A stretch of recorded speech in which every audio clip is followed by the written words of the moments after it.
Everyone, आप सभी का आपके अपने चैनल पर बहुत बहुत स्वागत है। मेरा नाम है दीप्ति और आज मैं आपके साथ शेयर कर रही हूँ संपूर्ण करवा चौथ की विधि, व्रत विधि कैसे करनी है, कैसे पूजा करनी है, कैसे करवे को फेरना है और कैसे भोग लगाना है, कैसे पारण करना है। सभी जानकारी आपको इस वीडियो के माध्यम से मैं देने वाली हूँ, तो पूरा वीडियो जरूर देख लीजिएगा। देखिए, जो व्रत होता है, सुहागर स्त्रियां अपने पति की दीर्घायु के लिए, अच्छे भविष्य के लिए, अच्छे स्वास्थ्य के लिए निर्जल उपवास रखती हैं। सुबह संकल्प लेकर ये जो पूजा होती है वो गोधूली बेला में या फिर प्रदोष काल में की जाती है। उसके बाद चंद्र पूजन करने के बाद, पति का पूजन करने के बाद ही पारण किया जाता है। तो देखिए, आपको सजना संवरना बहुत जरूरी है। इस व्रत में 16 श्रृंगार कर कर ये पूजा की जाती है। तो मन में बहुत अच्छी भावना लेकर पवित्र मन से आपको ये व्रत करना चाहिए। सच्चे दिल से व्रत करने से ही इसका पूर्ण फल मिलता है। तो देखिए, मेहंदी, आलता, महावर आप अच्छी तरीके से सज लें, संवर लें। एकदम पहले ही आप मेहंदी लगा लें, इससे आपका जो कलर है बहुत ही अच्छा उभर कर आएगा। ये जो व्रत होता है वो किस तिथि पर आता है वो भी मैं आपको बता देती हूँ। ये जो व्रत होता है वो होता है कार्तिक मास की कृष्ण पक्ष की चतुर्थी तिथि को। तो चतुर्थी तिथि का मतलब होता है चौथ की पूजा, यानी कि गणेश जी की भी पूजा आपको यहाँ बहुत ही अच्छी तरीके से करना है। तो सर्वप्रथम पटा बिछा लीजिए चौक का, उसके ऊपर लाल वस्त्र बिछा लीजिए। माता करवा की कोई मूर्ति या फिर आपके पास फोटो हो उसको स्थापित कर लीजिए। फिर आपको यहाँ कलश की स्थापना करनी है। अगर आपको साधारण तरीके से पूजा करनी है तो उसका वीडियो मैंने चैनल पर डाल दिया है, आप वो भी देख सकते हैं। पर व्यवस्थित तरीके से अगर आप करना चाहते हैं तो उसमें कलश की स्थापना करना अनिवार्य होता है। तो आपको यहाँ पर एक कोई भी पात्र ले लेना है, पीतल का, तांबे का, कांसे का, मिट्टी का, कोई भी आप ले सकते हैं। उसके अंदर आपको एक कौड़ी, एक कमलगट्टा, एक सुपारी, एक हल्दी की गांठ, थोड़ी सी रोली, थोड़े से अक्षर, थोड़ा सा सिक्का आपको उसके अंदर डाल देना है। उसके ऊपर पंच पल्लव आपको लगा देना है। मैं यहाँ आम के पत्ते इस्तेमाल कर रही हूँ, आप अशोक के पत्ते भी ले सकते हैं। इनको भी हम टीक लेंगे। इसके ऊपर पूर्ण पात्र बनाने के लिए हम एक अक्षत से भरी हुई, चावल से भरी हुई एक प्लेट या कटोरी लगा देंगे। तो मैं यहाँ पर दीप कलश बना रही हूँ। आप चाहें तो यहाँ पर श्री कलश भी बना सकते हैं, यानी कि श्रीफल जो होता है उसको भी यहाँ पर लगा सकते हैं। तो ध्यान रखिएगा, उसका जो मुख है वो आपकी तरफ होना चाहिए। इसके बाद देखिए, मैंने दीपक को प्रज्वलित कर लिया। अपनी जो पूजा है उसको हम शुरू करेंगे। तो यहाँ पर आपको एक करवा तो चाहिए ही चाहिए है। अगर आप 2 करवा रखना चाहते हैं तो 2 भी रख सकते हैं। तो मैं यहाँ पर एक जो करवा है मिट्टी का ले रही हूँ। अगर आपके पास धातु का है तो आप धातु का भी ले सकते हैं, पर मिट्टी का अगर आप ले रहे हैं तो ध्यान रखिएगा उसको अगले दिन आपको विसर्जित करना होगा।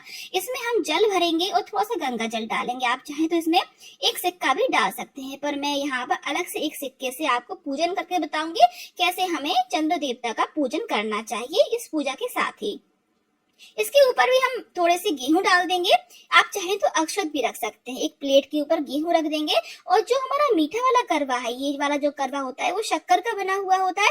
इसको ऐसे ही ऐसे उठा के बाद में हम इसको दान दे देते हैं। जिसको भी आप बायना का सामान दे रहे हैं उसी को आप ये करवा भी दान में दे सकते हैं।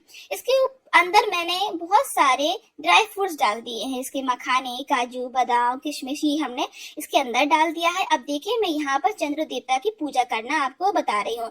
एक चांदी का सिक्का लेंगे, थोड़े से अक्षत के ऊपर उसको विराजमान कर देंगे और उसका हमें पूजन करना है। आपको यहाँ पर सफेद चंदन से इनका पूजन करना है। तो चंद्र देवता की पूजा इसमें हो जाएगी। फिर बाद में सिर्फ आपको अर्घ देना होगा जब चंद्र देवता उदय होंगे रात में। कहाँ पर, किस वक्त, कौन सी जगह पर, किस समय पर उदय होंगे वो तो आपको न्यूज में मिल जाएगा, लेकिन फिर भी 9 या 9:15 के आसपास ही निकलते हैं चंद्र देवता, क्योंकि चौथ के दिन थोड़ी सी लेट हो जाता है। इसीलिए आप उस हिसाब से ही तैयारी करें। 8:30 से 9:30 के बीच में आपको चंद्र दर्शन हो जाएंगे। बस ध्यान रखिएगा, चंद्र दर्शन आपको उदय होते ही करना है। मतलब कि जब ऐसा कहते हैं कि जब चंद्र उदय होता है उसी समय आपको उसके दर्शन करने से बहुत फल मिलता है। बहुत ज्यादा देर के बाद दर्शन नहीं करना चाहिए।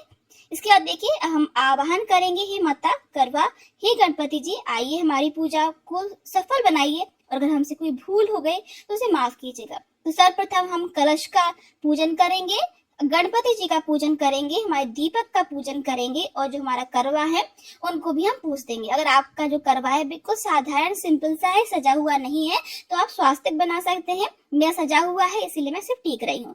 तो उसमें जो चंदा, सूरज, सुहागिन स्त्रियां, जितनी भी चीजें बनी हुई हैं सभी को हम, जो पेड़ है सभी को हम यहाँ पर टीकेंगे। यहाँ पर आप ध्यान रखिएगा, रोली का इस्तेमाल जरूर कीजिएगा। अगर आपके नारंगी वाला सिंदूर अर्पित किया जाता है तो वो भी अर्पित जरूर कीजिएगा। अब माता को मैंने यहाँ पर चुनरी और कलावा अर्पित कर दिया है।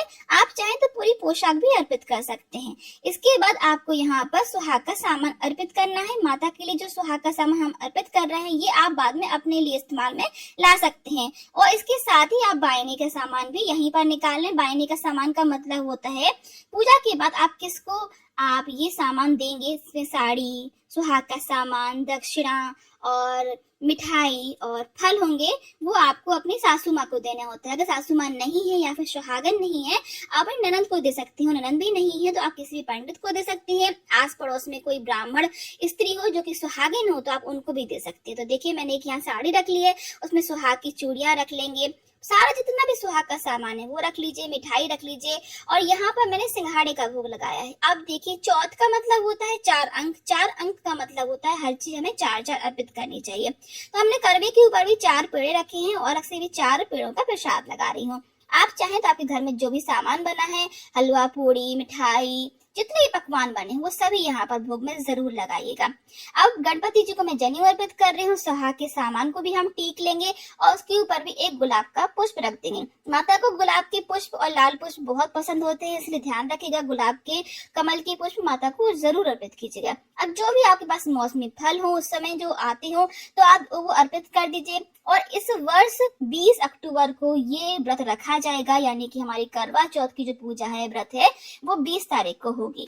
अब देखिए सुबह जो आप संकल्प लेने ध्यान रखिएगा उसका पालन आप तभी कीजिएगा जब आप पूरी दान की सामग्री दे दें और आप चंद्र देवता का पूजन कर लें। उसके बाद ही आपको भोग प्रसादी पानी है। पहले तो अपने पति के हाथ से पाइए और फिर बाद में आप स्वयं भी खा सकते हैं। इसके बाद देखिए यहाँ पर मैंने कुछ माता के लिए चांदी सोने का सामान भी रखा हुआ है। अगर आपके पास नया कुछ रखा हो या फिर अलग से आप माता के लिए स्पेशली लेकर आए हो तो वो जरूर अर्पित कीजिएगा। अब यहाँ पर देखिए हम करवा चौथ की जो किताब है उसको उठा लेंगे और जो करवा चौथ की किताब में जो कथा होती है वो पढ़ लेंगे या फिर किसी के मुख से सुन लेंगे।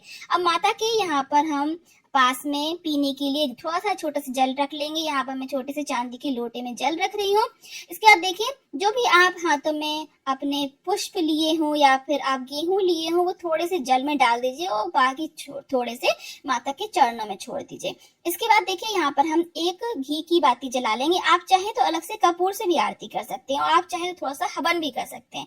अब यहाँ माता को इत्र और धूप समर्पित करेंगे हम। ये जो पूजा है ये आपको चांद निकलने से पहले ही कर लेनी है और जब चांद निकलेगा तो फिर चांद देवता की पूजा करने के बाद आप ये जो पूजा है उसका समापन कर सकते हैं। उसके बाद आप पारण कर सकते हैं। पतिदेव का पूजन करने के बाद पतिदेव को भी उस दिन मिठाई और जल जरूर पिलाएं और उनके चरण स्पर्श करें। आपके घर में कोई बुजुर्ग महिला हो तो उनके चरण जरूर छुएं, उनके चरण स्पर्श जरूर करें, उनसे आशीर्वाद जरूर लें। अपने बड़े बुजुर्गों का आशीर्वाद ही बहुत ज्यादा पुण्य प्राप्त करने के लिए काफी होता है, इसीलिए उनका आप कभी भी दिल ना दुखाएं, उनको हमेशा साथ में लेकर चलें। मैं हमेशा यही कोशिश करती हूँ। अब हम आरती कर लेंगे। समस्त पूजा का आचमन करेंगे। अपने साड़ी के पल्लू से आप आचमन कर लीजिए। माता को आरती देने के बाद आप ये आरती स्वयं लीजिए, अपने पति देव को भी जरूर दीजिए, उनको भी टीका लगाइए, चरण स्पर्श कीजिए, मिठाई खिलाइए, पानी पिलाइए और उनसे भी कहिए कि वो आपके हाथों में कलावा बांध दें और आप भी उनके हाथों में कलावा बांध दें। अब थोड़े से आप गेहूं के दाने या फिर फल जो है वो अपने पल्लू में जरूर रख लीजिएगा। और जो सुहाग की जितनी भी आप निशानियां पहने हैं, मंगलसूत्र है, सिंदूर तो है ही, मेहंदी है, नक की नथ है, चूड़ियां हैं, सभी में हम सिंदूर लगा लेंगे। सुहाग की चीजों को टीकना बहुत जरूरी है, खास करके जब हम सुहाग के लिए व्रत रख रहे हैं। हाथ जोड़कर प्रार्थना करेंगे, ढोक दे देंगे कि हमसे कोई अगर भूल हो गई हो तो माफ करना। दक्षिणा हमने अर्पित कर ही दी है, अगर हमारी पूजा में कुछ भी कमी रह जाती है तो पूरी हो जाती है। आई होप कि आज का ये वीडियो आपको अच्छा लगा होगा। अगर आपको थोड़ा सा भी अच्छा लगा हो तो प्लीज लाइक कीजिएगा, ज्यादा से ज्यादा इस वीडियो को शेयर कीजिएगा। आप कहाँ से मेरा ये वीडियो देख रहे हैं जरूर बताइएगा। आप सभी का बहुत बहुत धन्यवाद।